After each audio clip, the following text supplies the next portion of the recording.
The shadow of the shovel stretched long across the freshly dug grave as Tessa Armstrong struggled against the weight of her grief and the harsh Montana soil. Her tears mingled with the dirt as she dug, her sleeping 6-month-old daughter bundled nearby under the sparse shade of a lone cottonwood tree. The late summer sun of 1878 beat down mercilessly, as unforgiving as the pneumonia that had stolen her husband just 3 days prior. "Edward," she whispered, pausing to wipe sweat from her brow with a trembling hand. "I don't know how to do this without you." The sound of approaching hoofbeats made her straighten, one hand instinctively reaching toward her daughter. Riders meant danger for a woman alone, especially this far from town. Tessa gripped the shovel handle tighter, prepared to defend herself and her baby if necessary. A single rider appeared over the ridge, silhouetted against the brilliant blue sky. He slowed his horse to a walk as he approached, and Tessa could make out a tall figure in a wide-brimmed hat, his face obscured by the shadow it cast. "Madam," he called out, his voice deep but gentle, raising his hands to show he meant no harm, "appears you might be in need of some assistance." Tessa stood her ground, shovel still clutched tightly. "I'm managing just fine, sir." The stranger dismounted with fluid grace, keeping a respectful distance. When he stepped into better light, Tessa saw a face weathered by sun and wind, with kind eyes that crinkled at the corners. He wasn't young, perhaps in his mid-30s, with streaks of silver threading through his dark hair at the temples. "The name's Everett Walsh," he said, removing his hat and holding it against his chest. His gaze moved from Tessa to the half-dug grave, then to the simple pine coffin waiting nearby. Understanding softened his features. "You don't have to dig alone, madam." "I don't accept charity," Tessa replied, her voice breaking despite her determination to remain strong. "It's not charity to help a neighbor," Everett said, "just common decency. We're not neighbors." "I don't even know you. Out here, everyone who braves this wilderness is a neighbor of sorts." His eyes drifted to the bundle beneath the tree. "Is that your little one?" Tessa nodded, her throat tight. "My daughter, Rose." Everett's eyes returned to the grave. "Your husband?" "Yes," Tessa whispered. "Edward, the fever took him 3 days ago." Without another word, Everett removed his leather vest and rolled up his sleeves. He approached slowly, as if giving her time to object, then gently took the shovel from her hands. "Rest a spell," he said quietly. "Look after your daughter. I'll finish this for you." Too exhausted to protest further, Tessa retreated to her daughter's side. She watched as Everett's strong arms drove the shovel into the unyielding earth, making more progress in minutes than she had in an hour. His movements were methodical and respectful, as if understanding the gravity of the task he'd undertaken. As the sun climbed higher, Tessa's initial suspicion began to fade. There was something reassuring about Everett Walsh's steady presence, something that made her feel less alone in her overwhelming grief. When the grave was finally deep enough, Everett helped her lower Edward's coffin into the ground. He stood back, hat in hand, as Tessa said her final goodbye, her voice breaking as she promised to raise their daughter with stories of her brave father. Everett waited until she'd finished before he spoke.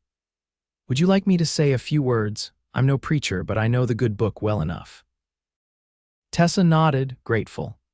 Everett's deep voice carried across the prairie as he recited passages of comfort, his words bringing a measure of peace to her shattered heart. When he finished, he helped her fill the grave, and together they placed a crude wooden cross at its head. "Thank you," Tessa said when they were done, the simple words inadequate for the kindness he'd shown.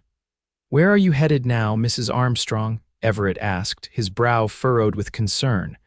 "I don't know," Tessa admitted. "Edward and I were bound for Oregon when he fell ill. We've been camped here for nearly 2 weeks." She looked toward their small wagon, which contained everything they owned in the world. "I suppose I'll continue west as we planned." "Alone, with a baby," Everett shook his head. "That's a dangerous journey for a family, let alone a woman on her own." "I don't have much choice. There's nothing for us back east." Everett studied her for a long moment. "My ranch is about 10 miles north of here. It's not much, but there's a small cabin that used to be the foreman's quarters. It's been empty since my last hand moved on." You're welcome to stay there until you figure out your next steps. Tessa stiffened. I told you I don't accept charity, and it's not charity I'm offering, Everett replied. I could use help around the place. My sister used to keep the books and handle correspondence, but she married last spring and moved to Denver. If you can read and write, there's honest work to be had. Hope flickered briefly in Tessa's chest before caution extinguished it. Why would you help a stranger this way? Everett's gaze drifted to Edward's grave. Because 8 years ago I buried my wife and son out here alone. No one should have to face that kind of sorrow without help. His eyes met hers. The offer stands, Mrs. Armstrong. You think on it. I'll be back at sundown to check on you either way. Before Tessa could respond, Everett had mounted his horse and ridden away, leaving her with a decision that could change everything. As the day waned, Tessa sat beside their wagon, nursing Rose and contemplating her options. The logical part of her knew that continuing to Oregon alone was foolhardy at best, deadly at worst. Winter would arrive before she could make it, and the territories were still wild, dangerous places. Yet accepting help from a stranger, a man she knew nothing about, carried its own risks. Edward had always said she was too trusting, too quick to see the good in people. But there had been something in Everett Walsh's eyes, a shadow of grief that matched her own, that made her believe his offer was sincere. True to his word, Everett returned at sundown, leading a second horse saddled for riding.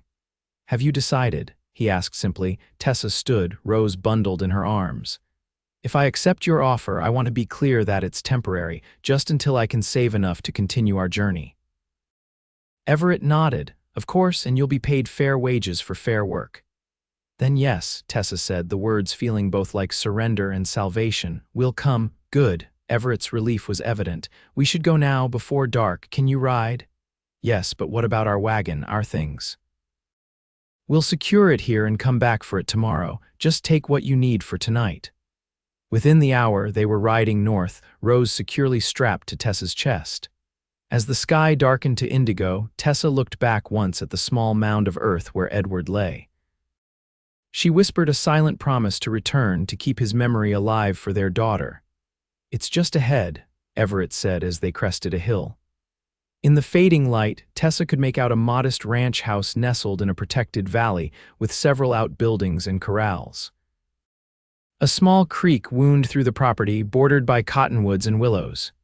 It's beautiful, Tessa said, surprised by the well-kept appearance of the place. It's home, Everett replied simply. The cabin he'd mentioned sat about 100 yards from the main house, small but solid, with a covered porch and chimney. Inside, Tessa found it clean and sparsely furnished with a bed, table, 2 chairs, and a small cook stove. It's not much, Everett said, lighting a lantern, but it's dry and warm. It's more than enough, Tessa assured him, overwhelmed by the sudden turn her life had taken. Just that morning, she'd been a widow digging her husband's grave. Now she was starting over in a place she'd never expected to be. I'll bring you some supplies, Everett said, moving toward the door. There's fresh water in the barrel on the porch and kindling by the stove. Mr. Walsh, Tessa called as he reached the threshold. Thank you, truly. Everett tipped his hat. Get some rest, Mrs. Armstrong. Tomorrow's a new day. After he left, Tessa sat on the edge of the bed, Rose sleeping peacefully beside her. For the first time since Edward's death, she allowed herself to fully feel the crushing weight of her grief. She wept silently for the life they'd planned and the future now forever changed. When her tears were spent, she lay down beside her daughter, one hand resting protectively on the baby's chest, feeling the steady rise and fall of her breathing. Despite her exhaustion, sleep eluded her. Her mind raced with questions about what the coming days would bring and whether she'd made the right decision. Eventually, the gentle sounds of the ranch, distant cattle lowing, the soft whicker of horses, the whisper of wind through cottonwood leaves lulled her into a fitful slumber. Morning arrived with the crowing of a rooster and warm sunlight streaming through the cabin's single window. Tessa woke disoriented, momentarily forgetting where she was. Rose's hungry cries brought her fully awake, and as she fed her daughter, the events of the previous day came flooding back. A soft knock at the door startled her. "Mrs. Armstrong, it's Everett Walsh." Tessa quickly adjusted her clothing. "Just a moment, please." She opened the door to find Everett standing on the porch, a basket in one hand and a pot in the other. The morning light revealed details she hadn't noticed the day before: the precise blue of his eyes, the way his dark hair curled slightly at the nape of his neck, the strong line of his jaw beneath several days' worth of stubble. "I brought breakfast," he said, offering the items, "and coffee. Thought you might be hungry." The aroma of fresh bread and bacon made Tessa's stomach growl, reminding her that she hadn't eaten properly in days. "That's very kind of you." "It's nothing fancy," Everett said as he set the food on the table, "but it's hot. Will you join me?" Tessa asked, surprised by her own invitation. Everett hesitated, then nodded. "For a few minutes. I need to head into town afterward, and I thought we could discuss the work I mentioned." As they ate, Everett explained his needs. "The ranch is doing well enough, but the paperwork's fallen behind since my sister left. There's correspondence to answer, accounts to manage, supply orders to track. Can you handle those sorts of tasks?" "Yes," Tessa said confidently. "I was a school teacher before I married Edward. I'm good with figures and writing." "A school teacher?" Everett looked impressed. "That's fortunate. Part of what I'm hoping is that you might teach my ranch hands to read. Most are good men, but uneducated. My sister started lessons with them, and they were making progress before she left." "I would be happy to continue that work," Tessa said, warming to the idea. Teaching had been her passion before marriage, and motherhood had led her in a different direction. "Good," Everett nodded, seemingly relieved. "As for your wages, I'll pay you $20 a month plus room and board." "Is that fair?" The amount was generous, more than fair for the work described. "Yes, that would be sufficient." "I'll be gone most of the day," Everett continued, standing to leave. "My foreman, Tom Blackwood, knows you're here. If you need anything, he can help. I'll bring your wagon back this afternoon." After Everett left, Tessa took stock of her new circumstances. The cabin, though simple, was clean and sturdy, far better than the wagon had been. Outside, the ranch was coming to life with activity. Men moved between the barn and corrals, horses whinnied, and cattle grazed in the distance. With Rose secured in a makeshift sling, Tessa ventured outside, curious to explore her temporary home. The main house was larger than she'd initially thought, built of logs with a stone chimney and a wide porch. Several smaller buildings surrounded it: a bunkhouse, a barn, a smokehouse, and what appeared to be a workshop. "You must be Mrs. Armstrong," a deep voice called. Tessa turned to find a tall, broad-shouldered man approaching. His weathered face was friendly beneath a shock of gray-streaked red hair. "I'm Tom Blackwood, the foreman," he said, removing his hat. "Boss said you'd be staying a while." "Yes, Mr. Walsh has been very kind," Tessa replied. "That he has," Tom agreed. "Not many would take in strangers the way he does, but the boss has a good heart, always has." "He mentioned he lost his wife and son," Tessa said carefully. Tom's expression sobered. 8 years ago now, influenza took them both within days of each other. Nearly destroyed him. Didn't speak more than necessary for almost a year after. Threw himself into building this place instead." He gestured to the ranch around them. "Started with nothing but a claim and a dream, that man. It's impressive what he's accomplished," Tessa observed. "That it is," Tom agreed. "We've got 15 men working here now and over 1,000 head of cattle, one of the most successful operations in the territory." He looked at her appraisingly. "Boss says you're going to help with the books and such." "And teach reading lessons, apparently," Tessa added with a small smile. Tom laughed. "Well, some of the boys could certainly use it. I'll warn you, though they might be shy at first, not used to female company, especially one as pretty as yourself." Tessa felt her cheeks warm at the unexpected compliment. "I'm sure we'll manage just fine, Mr. Blackwood. Tom, please, we don't stand on ceremony much out here." As promised, Everett returned late that afternoon with Tessa's wagon in tow. 2 ranch hands helped unload her meager possessions into the cabin while Everett watched from the doorway. "Is there anything else you need?" he asked as the men departed. Tessa surveyed the cabin, now containing the familiar trunks and crates that held her and Edward's life together. No, this is more than enough, thank you. Everett nodded, shifting slightly as if uncomfortable. I thought you might like to see where you'll be working tomorrow if you're feeling up to it. Of course, Tessa replied, securing Rose in her sling once again. Everett led her to the main house, which was even more impressive inside than out. The main room featured a large stone fireplace, comfortable furniture, and bookshelves lining one wall, a surprising luxury for a frontier home.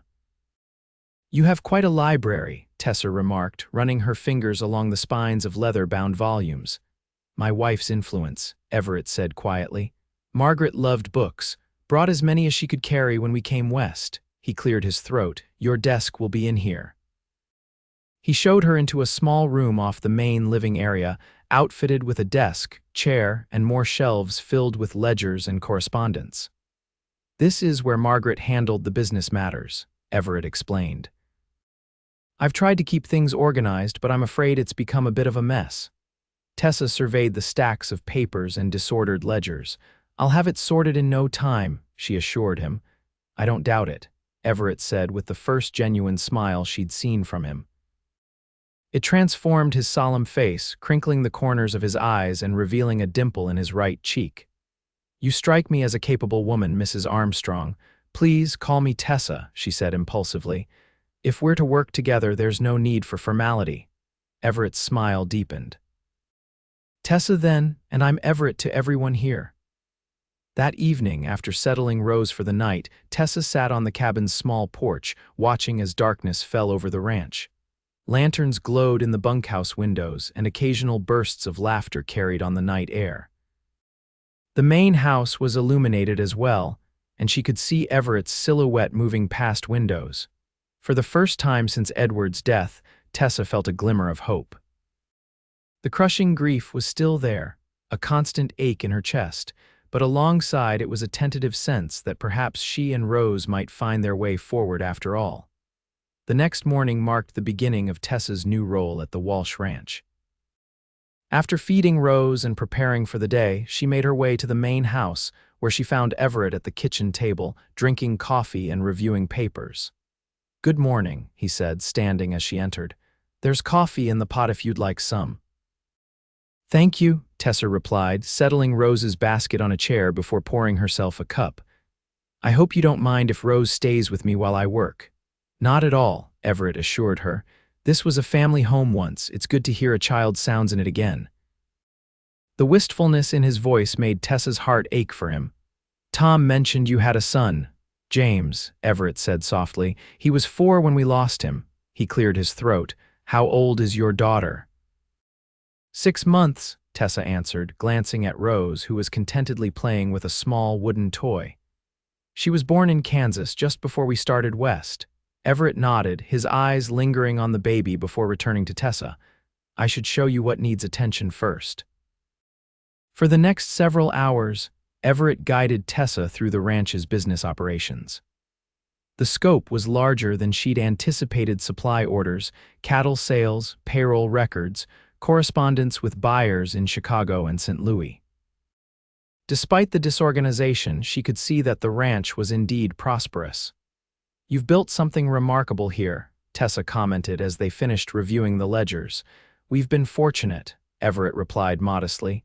Good land, good men, good timing. The railroad's expansion has made shipping cattle east more profitable. It's more than fortune, Tessa insisted. This took vision and hard work. Everett looked pleased by her assessment. After Margaret and James died, I needed something to pour myself into. The ranch became that something. He hesitated. May I ask what took you and your husband west? Dreams of our own land, Tessa said. Edward was a carpenter by trade, but he longed to farm. We were headed to Oregon, where his brother had settled. And now, Everett asked gently, what are your dreams, Tessa?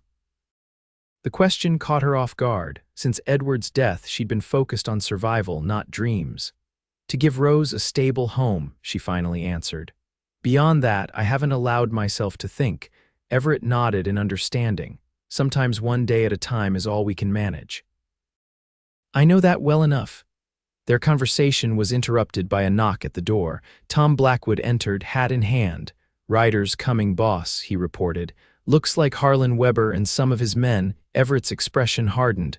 What does he want now? Nothing good, I'd wager, Tom replied grimly. Who is Harlan Weber? Tessa asked, sensing the sudden tension. Neighboring rancher, Everett explained, standing. We've had some disagreements over water rights to the creek that runs through both our properties. He turned to Tom. Keep Mrs. Armstrong and the baby inside.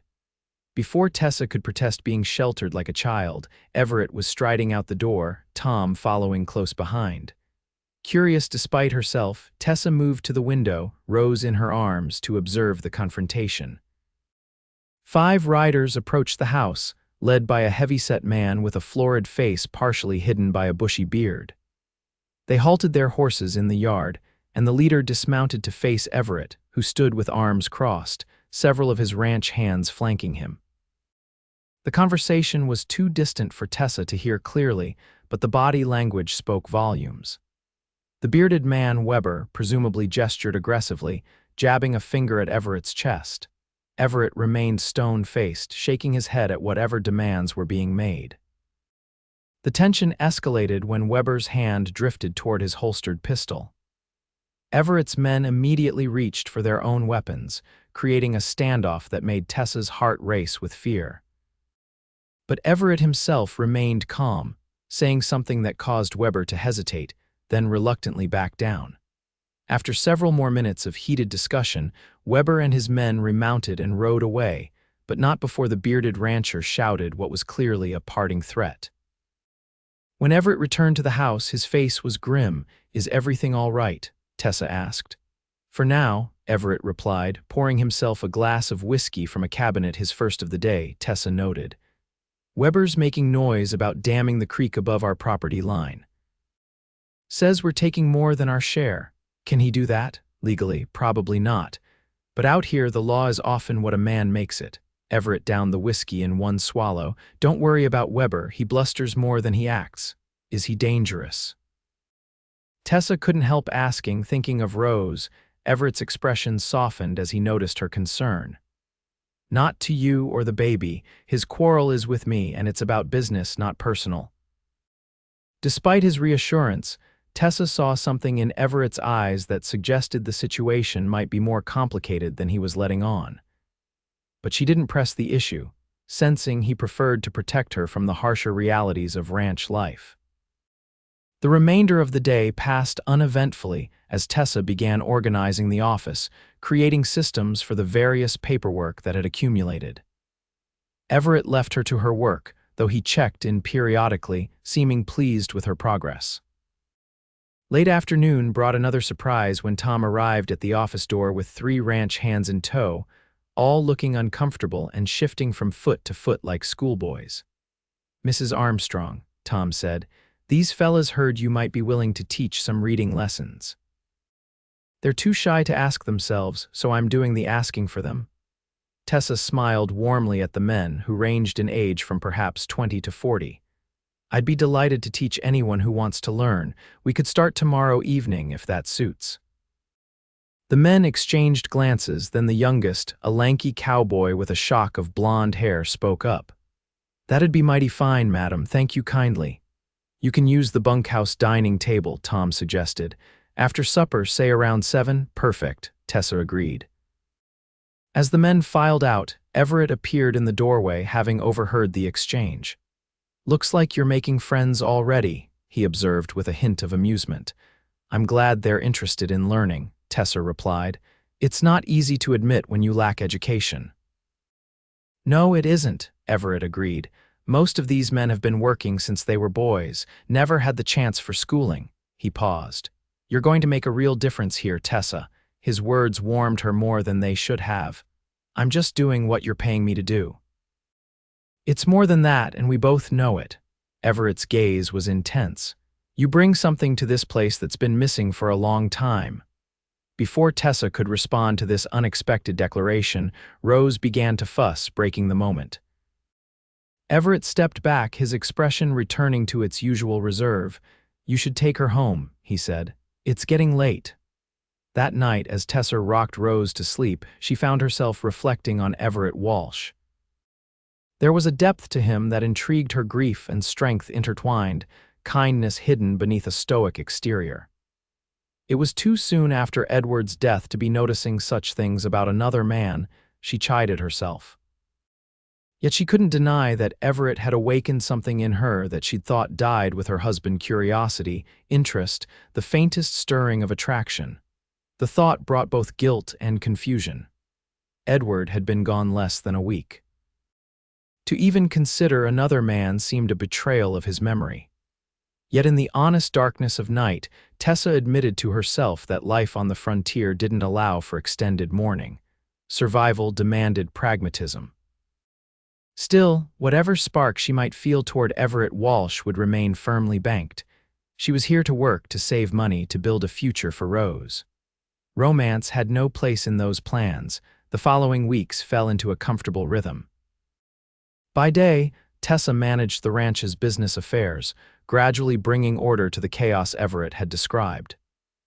In the evenings, 3 times a week, she taught reading and basic arithmetic to an ever-growing group of ranch hands. What had started with 3 men quickly expanded to 8, then 12, as word spread of the patient, encouraging teacher who never made them feel foolish for their lack of education.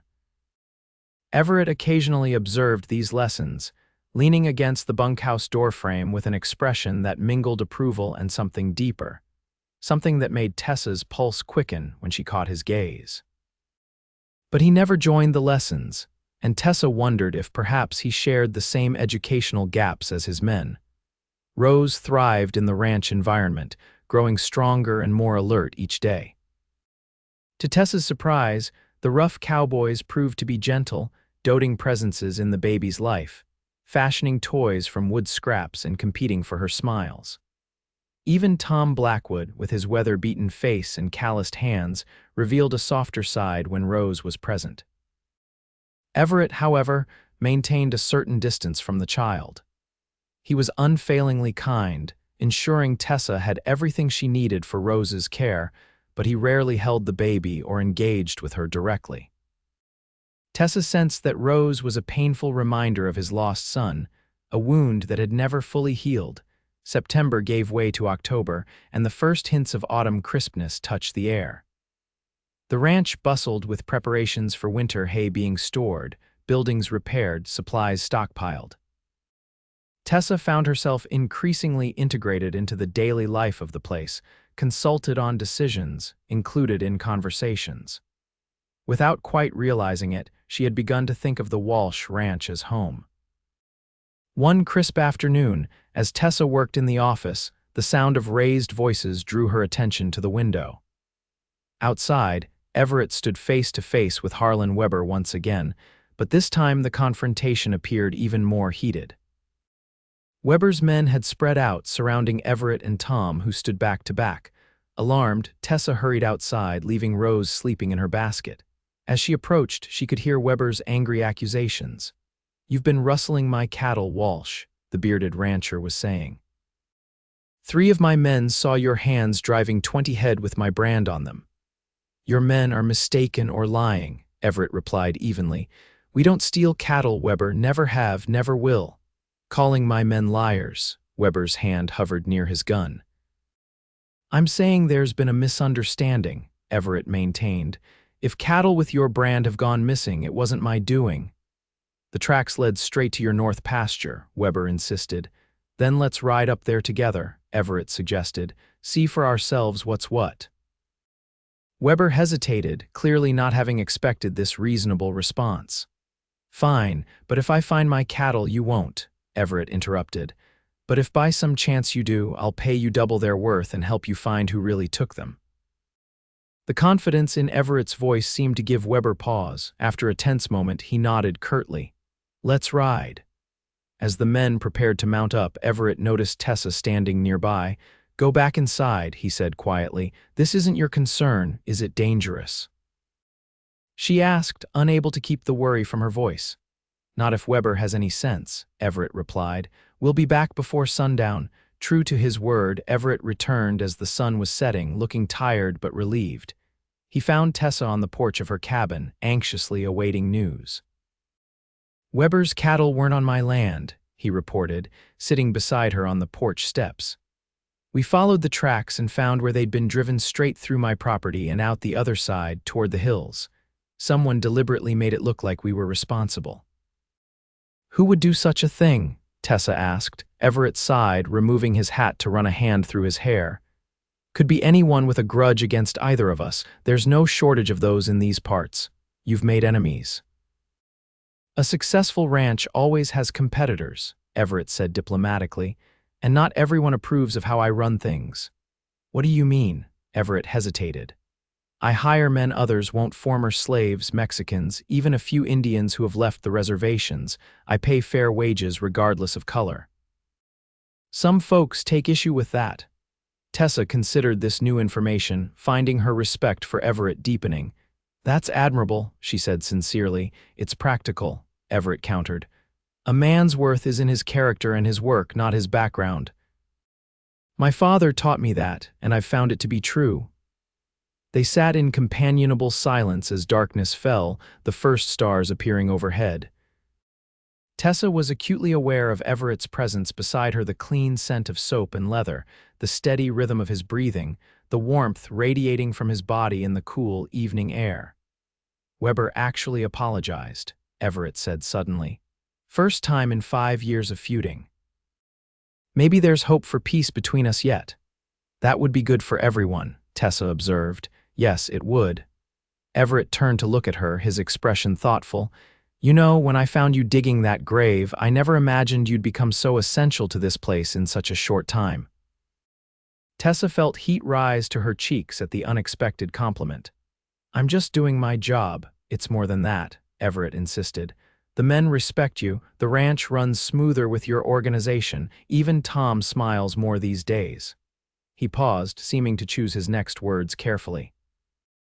I hope you're reconsidering your plan to move on come spring. The statement caught Tessa off guard. She hadn't spoken of leaving since those first days, but neither had she declared any intention to stay permanently. The truth was, she herself was uncertain what the future held. I haven't decided anything, she said honestly. For now, I'm grateful for the stability this place offers Rose and me. Everett nodded, seemingly satisfied with this answer.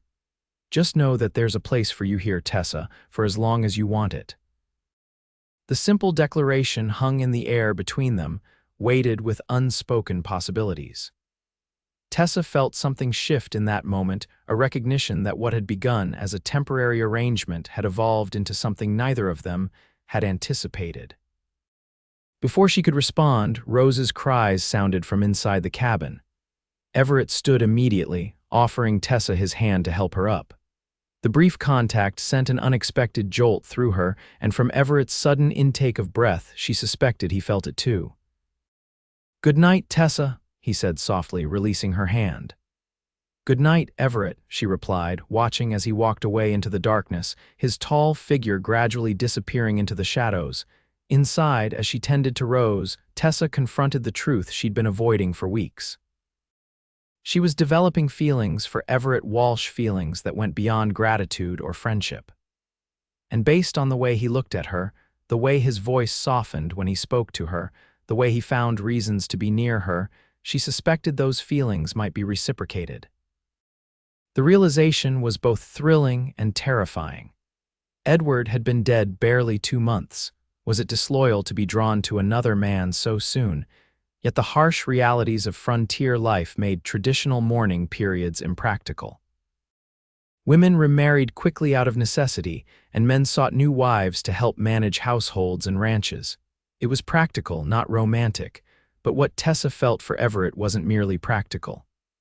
There was an undeniable connection between them, a shared understanding born of similar losses.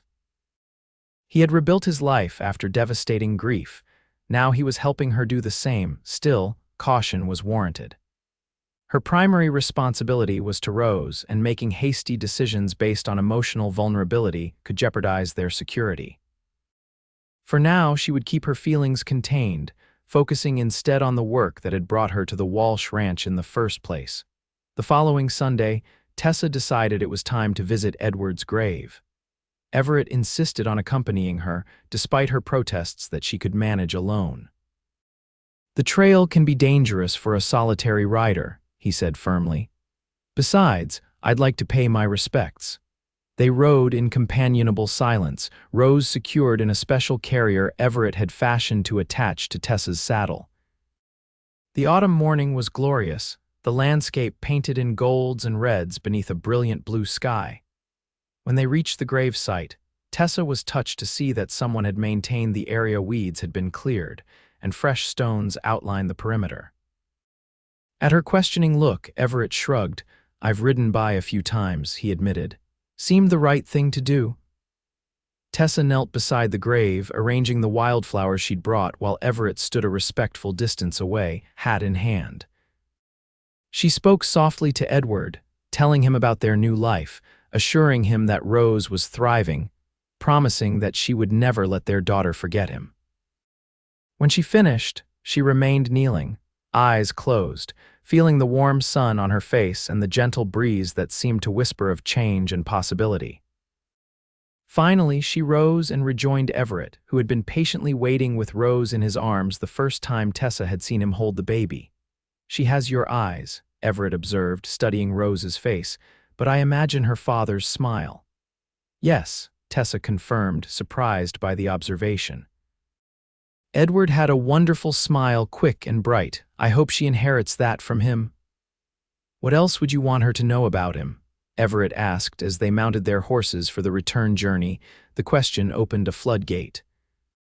As they rode, Tessa found herself sharing stories about Edward, his kindness, his skill with wood, his dreams for their future, his excitement about becoming a father.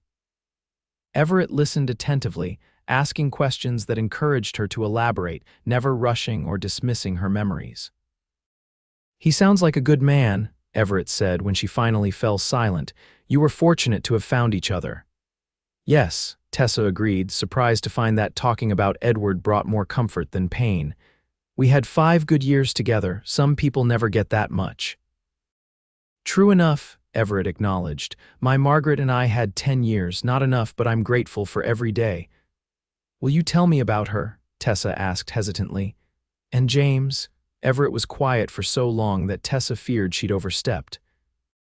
But then he began to speak, his deep voice painting pictures of a vivacious woman who'd left Boston society to follow him west, who'd read Shakespeare aloud by lamplight, who'd insisted on planting flowers around a crude cabin because beauty matters even more in wild places.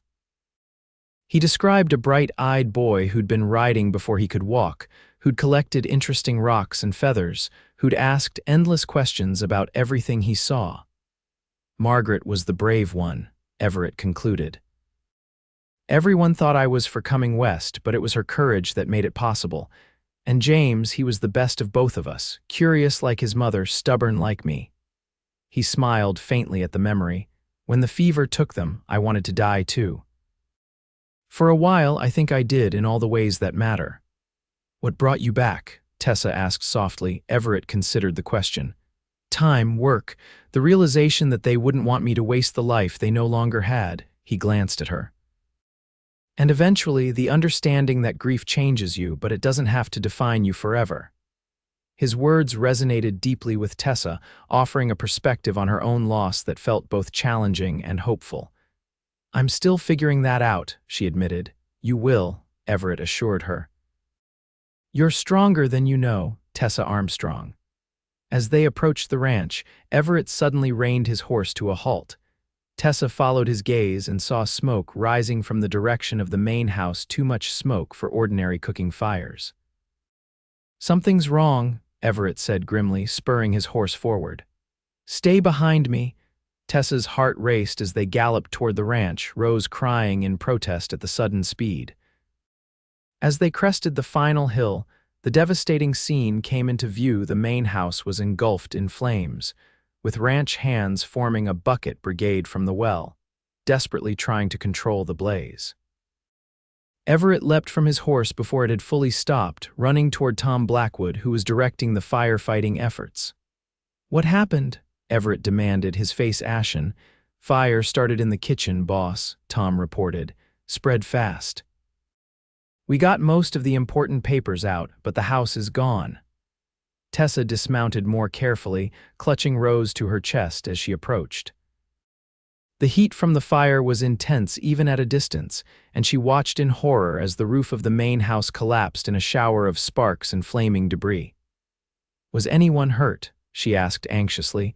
"No, madam," Tom assured her. "Everyone's accounted for." Everett stood motionless, watching his home burn with an expression of grim resignation. Tessa moved to his side, placing a gentle hand on his arm. "I'm so sorry, Everett," she said softly. He covered her hand with his own, his eyes never leaving the flames. "It's just a house," he said finally. "We can rebuild." But Tessa knew it was more than just a house.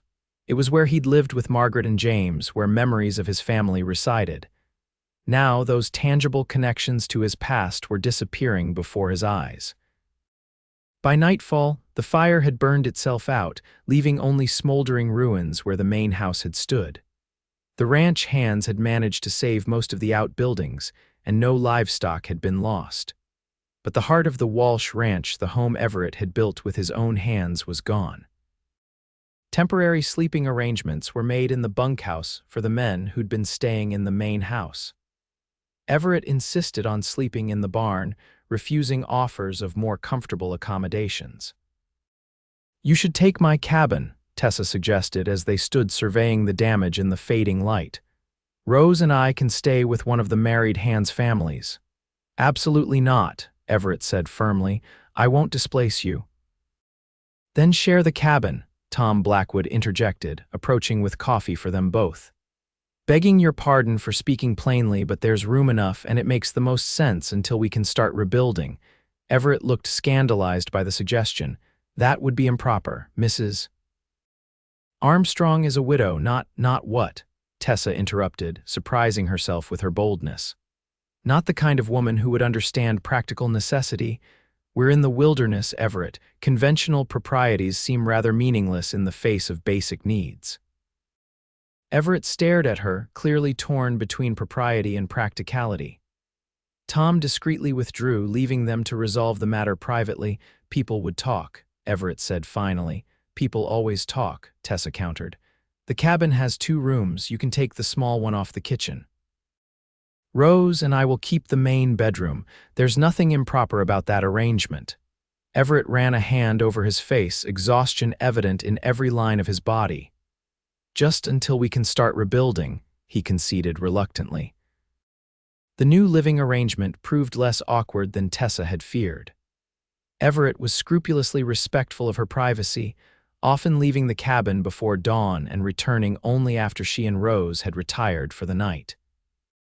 They shared meals occasionally, but otherwise maintained a careful distance that preserved both propriety and peace of mind.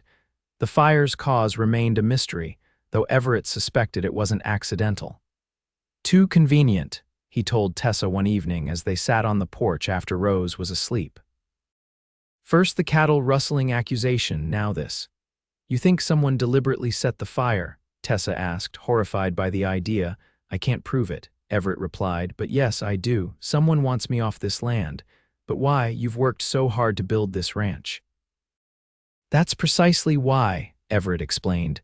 "This is prime grazing land with reliable water. There are those who have had their eye on it for years, Weber among them." "You don't really think he would?" "No," Everett interrupted. "For all our differences, Harlan Weber isn't an arsonist. But there are others less scrupulous who might see an opportunity in our feud." The implications were disturbing. If someone was indeed targeting the Walsh ranch, what might they do next? And what danger might that pose to everyone living there, including Tessa and Rose? Everett seemed to read her thoughts. "I've doubled the night watch," he assured her. "No one will get close to the ranch buildings again without being seen." Despite these precautions, Tessa found herself increasingly uneasy. The wilderness that had once seemed merely challenging now felt actively hostile. Yet leaving the ranch was unthinkable, not only because she had nowhere else to go, but because the thought of abandoning Everett in his time of need was impossible to contemplate. As October gave way to November, work began on rebuilding the main house. Everett had salvaged what he could from the ruins and designed a new structure larger and more practical than the original, with a dedicated office space for Tessa's work and additional bedrooms for guests. "You're planning for the future," Tessa observed as they reviewed the plans one evening. "I suppose I am," Everett agreed, his eyes meeting hers with an intensity that made her breath catch. "For the first time in years, I find myself thinking beyond just surviving to the next season."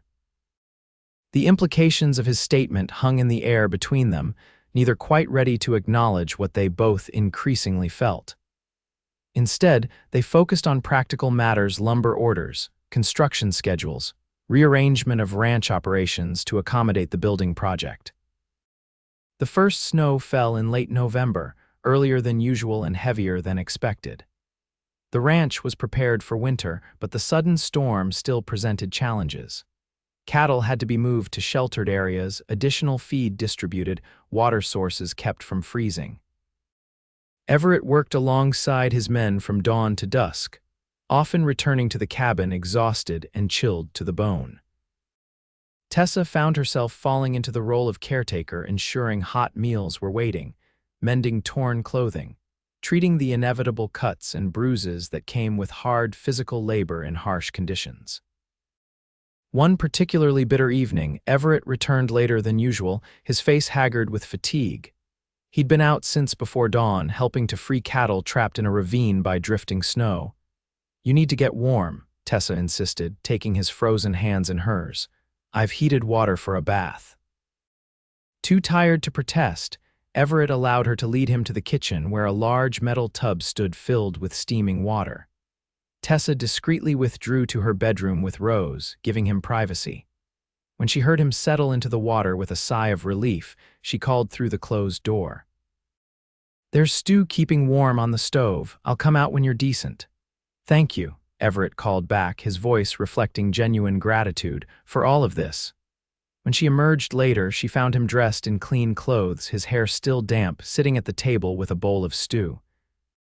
The bath had restored some color to his face, but exhaustion was still evident in the slump of his shoulders. "You're working too hard," Tessa said, joining him at the table. "No choice," Everett replied between mouthfuls. "Winter doesn't wait for anyone to be ready." "The men admire you for working alongside them," Tessa observed. "Tom says most ranchers wouldn't get their hands dirty the way you do." Everett shrugged. "I'd never ask them to do something I wouldn't do myself." "Is that why they're so loyal to you, even the men from different backgrounds?" "Partly," Everett acknowledged. "But mostly it's because I treat them like men, not property or problems. Everyone deserves that basic dignity." It was this quality in Everett that Tessa found most compelling: his fundamental decency, his belief in the worth of every person regardless of circumstance. Edward had shared that quality, though he'd expressed it differently. Both men had a moral center that guided their actions, even when those actions weren't understood or appreciated by others. As if reading her thoughts, Everett asked, "Do you ever regret coming here, accepting my offer that day?" "Never," Tessa answered without hesitation. "You saved us, Everett." "Rose and me both." "I think perhaps it was the other way around," Everett said quietly. "Before you came, this place was just existing, working, producing, but not really living." He met her gaze directly. "You brought life back to the Walsh Ranch, Tessa, and to me." The admission hung in the air between them, more significant than any declaration of feeling might have been. Tessa felt her heart race, uncertain how to respond to such honesty.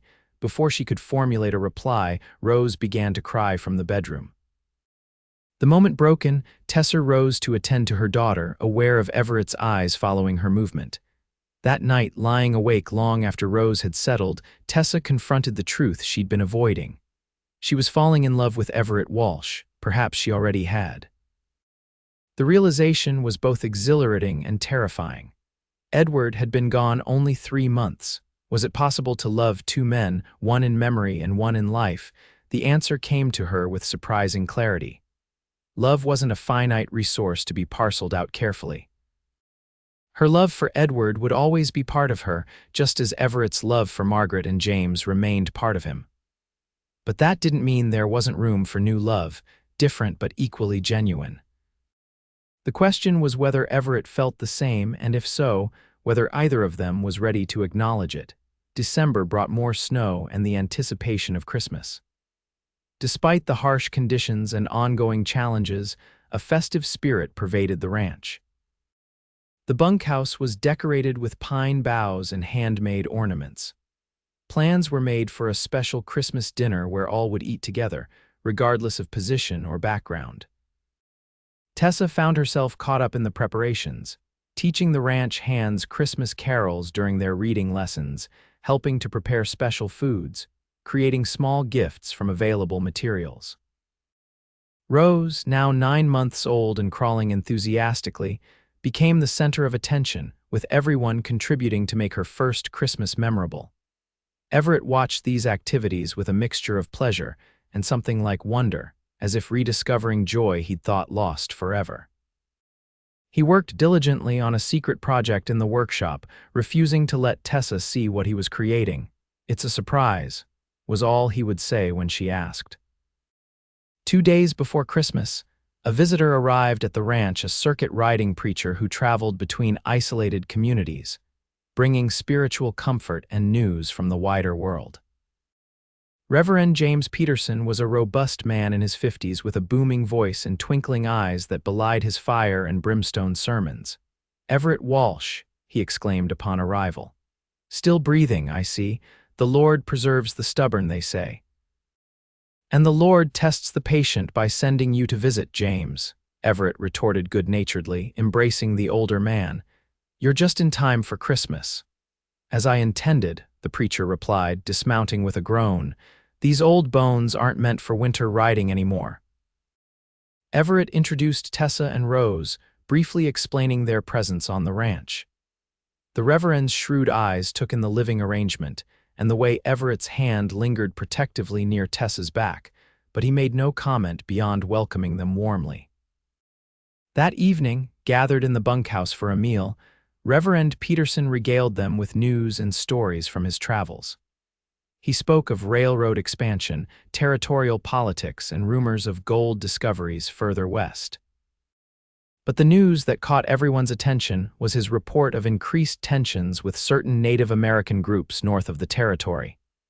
"The Army's pushing them hard," he explained, "breaking treaties, forcing them onto smaller reservations. Some bands are resisting."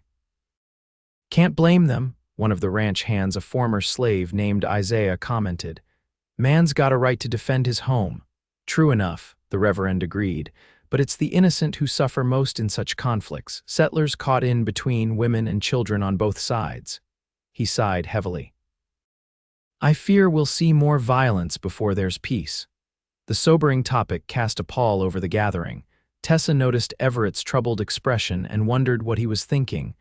Later, as they walked back to the cabin together, she asked him directly.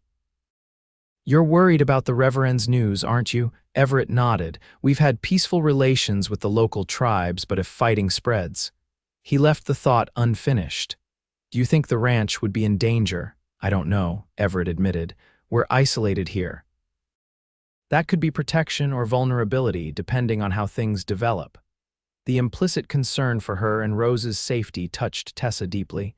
"We've faced challenges before," she reminded him. "We'll face these too if they come." Everett stopped walking, turning to face her in the moonlight. Snow was beginning to fall again, delicate flakes catching in Tessa's hair and on her eyelashes. "We," he repeated softly. "You say that as if your future is tied to this place, to the ranch, isn't it?" Tessa asked, her heart pounding. "Haven't we been building something here together, Everett?" "Not just a ranch, but a life." For a long moment, Everett was silent, his eyes searching hers. Then, with exquisite gentleness, he brushed a snowflake from her cheek. "I've been afraid to hope for that," he confessed. "Afraid to want too much when I've already been given a second chance I never expected." "I understand that fear," Tessa said. "I feel it too, but I'm more afraid of denying what's growing between us than I am of embracing it." Everett's hand cupped her cheek, his touch warm against her cold skin. "Tessa Armstrong, you are the bravest woman I've ever known." Before she could respond, he bent and kissed her tentatively at first, then with growing confidence as she responded. It was a kiss of discovery and promise, of shared grief transformed into shared hope. When they finally parted, both were breathing quickly, their breath forming clouds in the cold air. "I should apologize," Everett began, "but I'm not sorry." Tessa laughed softly. "Neither am I." They might have said more, but Rose's fussing from inside the cabin called Tessa's attention. Reality reasserted itself as they stepped back from each other, the moment suspended between them like the snowflakes in the still night air. "We should talk more," Everett said, holding the door for her. "About what this means, about what you want, what we both want." "Yes," Tessa agreed. "But not tonight. Tonight, let's just know that something precious has begun." Christmas Eve arrived with clearing skies and a brightness that made the snow-covered landscape glitter like diamonds. Reverend Peterson conducted a simple service in the bunkhouse, his resonant voice reciting the familiar story of hope born in humble circumstances. Tessa, sitting with Rose in her lap and Everett beside her, felt a profound sense of rightness, as if the scattered pieces of her life were finally settling into a new pattern.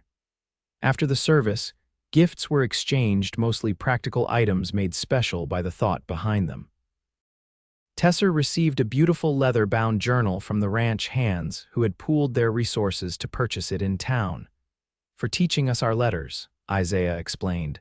"Thought you might like to write down your own stories." From Everett, there was a wooden cradle, the project he'd been working on secretly.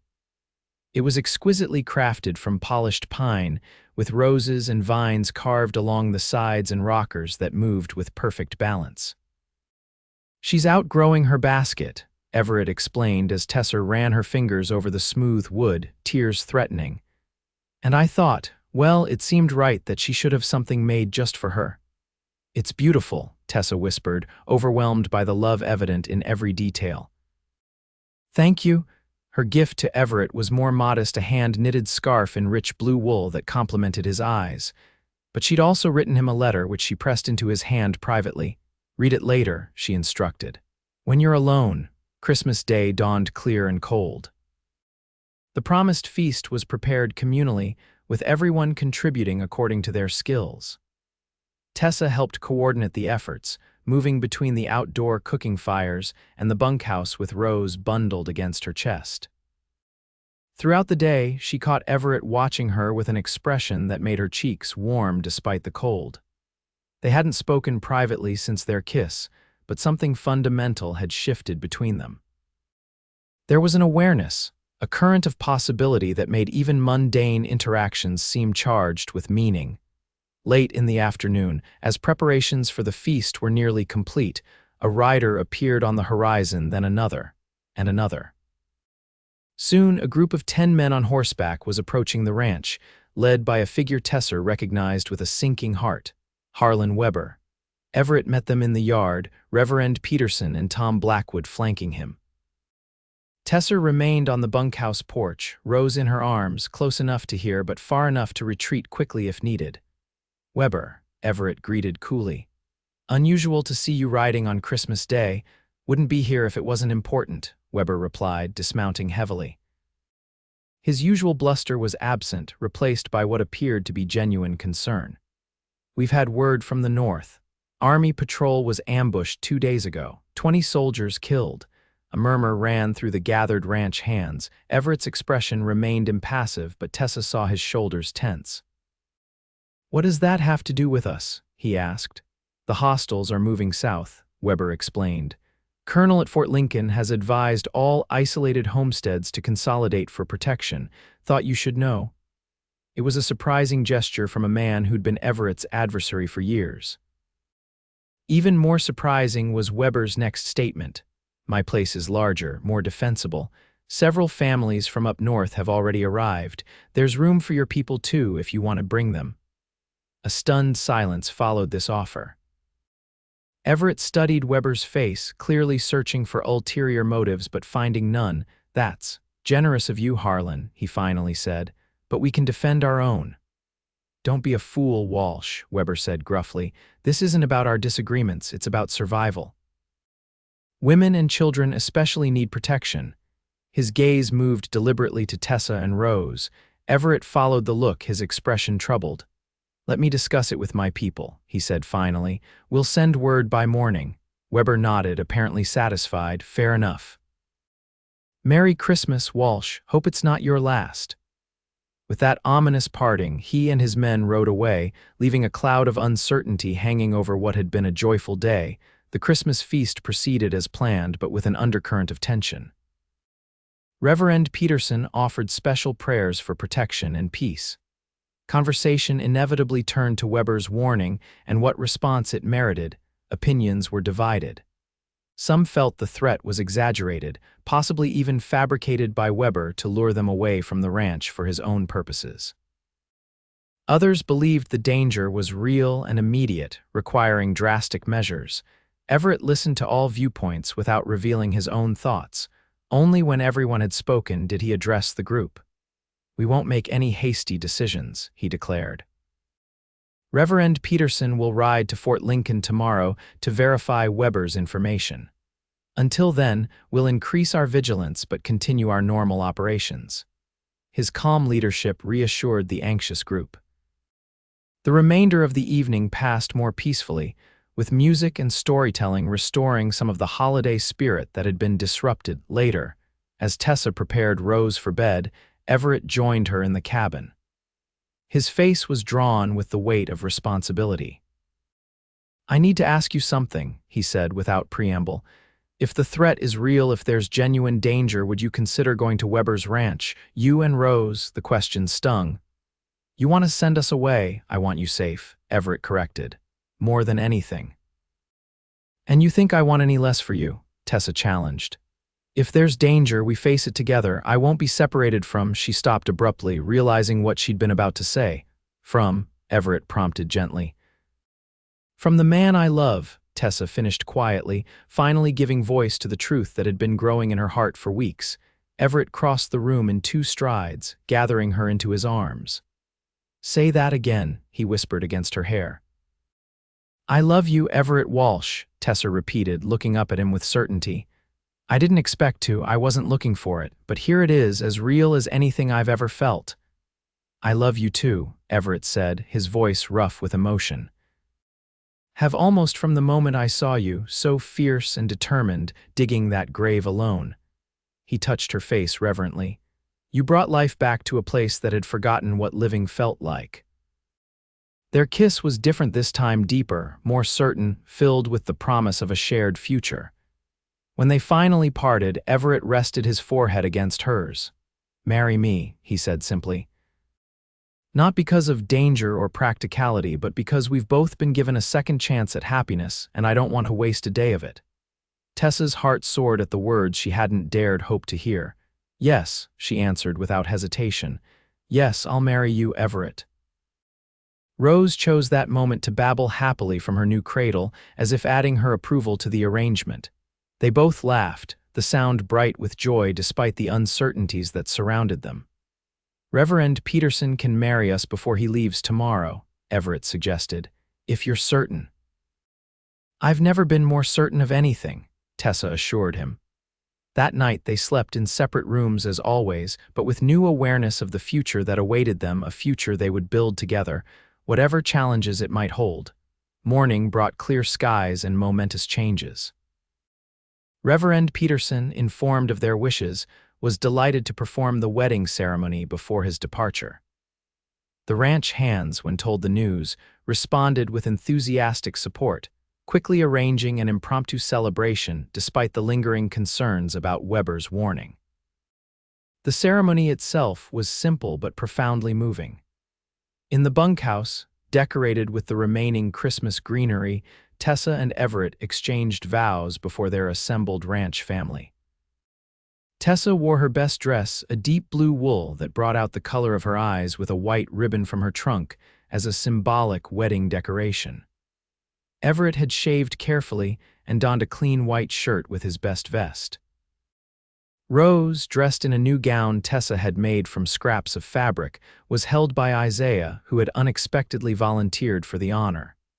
"Do you, Everett James Walsh, take this woman to be your lawfully wedded wife?" Reverend Peterson intoned. To have and to hold, from this day forward, for better or worse, for richer or poorer, in sickness and in health, to love and to cherish, till death do you part? I do, Everett answered, his voice strong and certain, his eyes never leaving Tessa's face. And do you, Tessa Marie Armstrong, take this man to be your lawfully wedded husband? To have and to hold, from this day forward, for better or worse, for richer or poorer, in sickness and in health, to love and to cherish, till death do you part?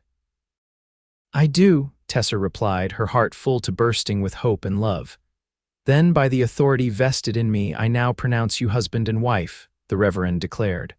What God has joined together, let no man put asunder, he smiled broadly. You may kiss your bride, Everett. The kiss they shared was both public declaration and private promise, tender yet powerful, sealing the commitment they had made to face whatever came as one. The celebration that followed was joyous despite its hasty arrangement. Food from Christmas dinner was repurposed for a wedding feast. Someone produced a fiddle, and dancing commenced. Tessa found herself passed from partner to partner as each ranch hand claimed a dance with the new Mrs. Walsh, while Everett watched with undisguised pride and happiness. By mid-afternoon, Reverend Peterson was ready to depart for Fort Lincoln. Before leaving, he took Everett aside for a private word. I've known you a long time, my friend, the Reverend said, long enough to recognize a man who's found his way back from darkness. She's good for you, and that child is a blessing to you both. I know it, Everett agreed. I never thought I'd have this again, James, a family, a reason beyond just surviving. The Lord works in mysterious ways, the Reverend said with a smile. Sometimes his greatest gifts come disguised as our deepest sorrows. He gripped Everett's shoulder firmly. Protect them with everything you have, and trust that whatever happens, love is never wasted. After the Reverend's departure, life at the ranch settled into a new pattern. Tessa moved her and Rose's belongings into the cabin's main bedroom, which she now shared with Everett. The small room off the kitchen was converted into a nursery for Rose. Work on rebuilding the main house continued despite the winter conditions, with plans adjusted to accommodate their new family arrangement. No immediate danger materialized from the north. Messages from Fort Lincoln confirmed that there had indeed been an attack on an army patrol, but the situation appeared contained for the moment. Weber's warning, it seemed, had been genuinely motivated by concern, marking a turning point in the relationship between the neighboring ranchers. Winter deepened, with January bringing the harshest weather yet. Heavy snows isolated the ranch for days at a time, but within their small cabin, Tessa and Everett discovered the profound joy of building a life together. They established new routines and traditions, learning each other's habits and preferences, finding ways to blend their separate pasts into a shared present. Tessa continued her work managing the ranch's business affairs, now conducted from a small desk in the cabin until the main house could be completed. She also maintained the reading lessons for the ranch hands, who had progressed remarkably under her guidance. Everett divided his time between supervising ranch operations and working on their new home, determined to have it ready before spring. Rose thrived in the loving environment, growing stronger and more curious each day. She took her first tentative steps in February, tottering between Tessa and Everett with determined concentration. Her vocabulary expanded too, with Mama soon joined by Ev, her attempt at Everett's name, which filled him with undisguised delight. She sees you as her father, Tessa observed one evening as they watched Rose sleep. I'd like to be, Everett admitted. Not replacing Edward, she should always know about him, but giving her what every child deserves, someone who loves her as his own. You already do, Tessa said softly, touched by his commitment to her daughter. I was thinking, Everett began hesitantly, that perhaps we could make it official. If you agree, I'd like to adopt Rose legally when the circuit judge comes through in the spring. Tears sprang to Tessa's eyes at the unexpected suggestion. You would do that, with all my heart, Everett assured her. She's as much a part of our family as you are. That night, as they lay together in the darkness, Tessa shared something she'd been keeping to herself for several weeks. "Everett," she whispered, taking his hand and placing it low on her abdomen. "Our family may be growing sooner than we planned." He raised himself on one elbow, looking down at her with astonishment. "You're certain?" "Not absolutely," Tessa admitted, "but I've been through this before." "All the signs are there." Everett's face transformed with wonder and joy. "A baby," he breathed, "our baby." "Are you happy?" Tessa asked, suddenly uncertain.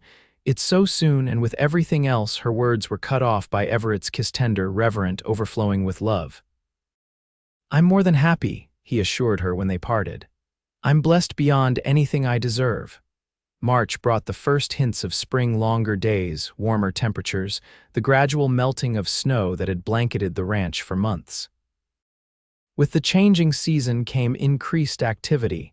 As ranch operations ramped up and construction on the main house accelerated, Tessa's pregnancy was confirmed, with the baby expected in early autumn. The news spread quickly through the ranch, bringing congratulations and an even stronger sense of community. The Hands took special pride in the rebuilding efforts, knowing the new house would shelter not just their boss, but a growing family that had come to include them all in various ways. By April, the main house was nearly complete, larger and more practical than before, with a spacious kitchen, several bedrooms, and a dedicated office for ranch business. Tessa supervised the interior arrangements, working with Everett to create a home that honored both their pasts while embracing their future together. On a mild day in late April, nearly 8 months after their first meeting, Everett took Tessa for a ride to a special location on the ranch, a gentle rise overlooking the valley, with the creek winding below and mountains visible in the distance.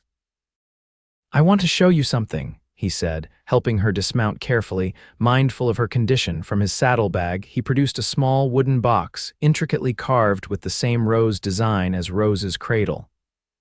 Inside was a piece of paper, a deed. "I've had this drawn up in town," Everett explained.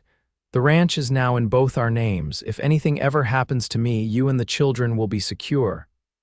Tessa was speechless at the magnitude of the gesture.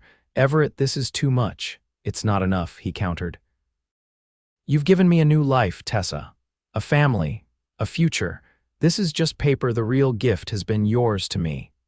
As they stood together on the hillside, Tessa reflected on the extraordinary journey that had brought them to this moment. Less than a year ago, she had been digging her husband's grave, alone and desperate, with no clear path forward. Now she stood beside a man who loved her, carrying their child beneath her heart, with a daughter who was thriving and a home that was both shelter and symbol of their shared dreams. "Do you ever think about how it all began?" she asked softly. "That day by Edward's grave," Everett nodded, his arm tightening around her shoulders. "Often. I rode out that morning with no particular destination in mind. Something just drew me in that direction." He paused, considering. "Maybe it was chance, maybe it was something more." "Either way," Tessa said, leaning into his embrace, "I'm grateful for every step of the journey, even the painful ones, because they led us here." As the sun began its descent toward the western horizon, casting long golden shadows across the land they now shared, Everett turned Tessa to face him. His eyes, blue as the Montana sky above them, held all the love and promise that had grown between them since that first meeting. "I told you then that you didn't have to dig alone," he reminded her.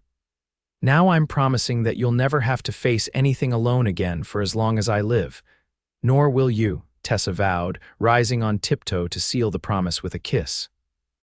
Together they rode back toward the ranch, toward the home they had built from grief and hope, toward the family that had formed from separate sorrows, toward a future as vast and promising as the western landscape that surrounded them.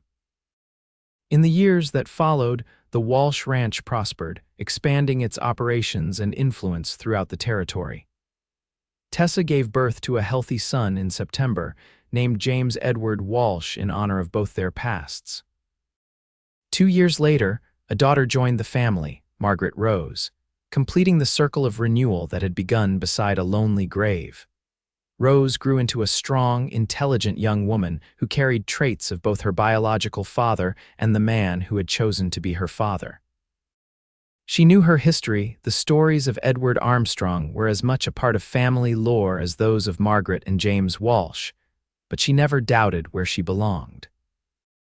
Tessa continued to manage the ranch's business affairs and expanded her teaching to include not just the ranch hands, but eventually children from neighboring properties as well. What began as informal lessons grew into the first proper school in the area, with Tessa as its founding teacher. Everett's relationship with Harlan Weber evolved from bitter rivalry to grudging respect to eventual friendship. The two men, once adversaries, became influential voices for cooperation among ranchers, advocating for fair practices and peaceful relations with Native American tribes. The cabin where Tessa and Everett had begun their life together remained standing even after the main house was completed. They preserved it as a reminder of their beginnings, occasionally using it as a retreat when they needed to reconnect with the simplicity and intimacy of those early days. On the 10th anniversary of their marriage, Everett took Tessa back to the hillside where he had given her the deed to the ranch. There, with their children playing nearby, he presented her with a journal, the one the ranch hands had given her that first Christmas, now filled with his own writing.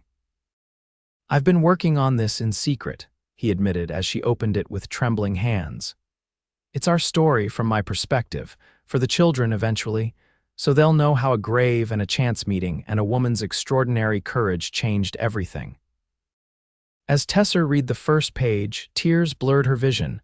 "I found her digging a grave alone, this woman with fire in her eyes and a sleeping baby nearby. I offered help because it seemed the decent thing to do. I could not have known that in helping her bury her past, I would be unearthing my future." Tessa closed the journal, too moved to continue reading.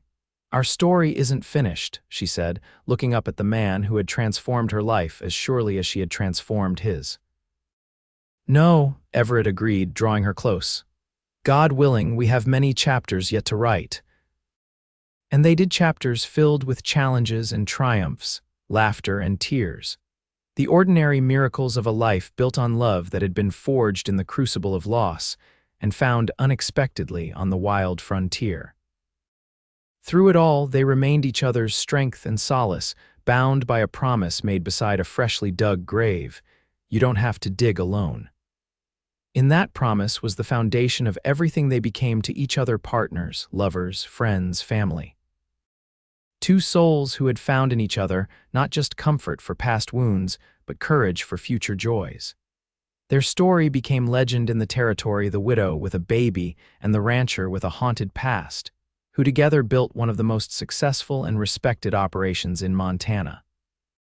But to those who knew them best, their greatest achievement was never measured in acres or cattle or dollars, but in the love that had transformed two broken lives into one complete and beautiful whole.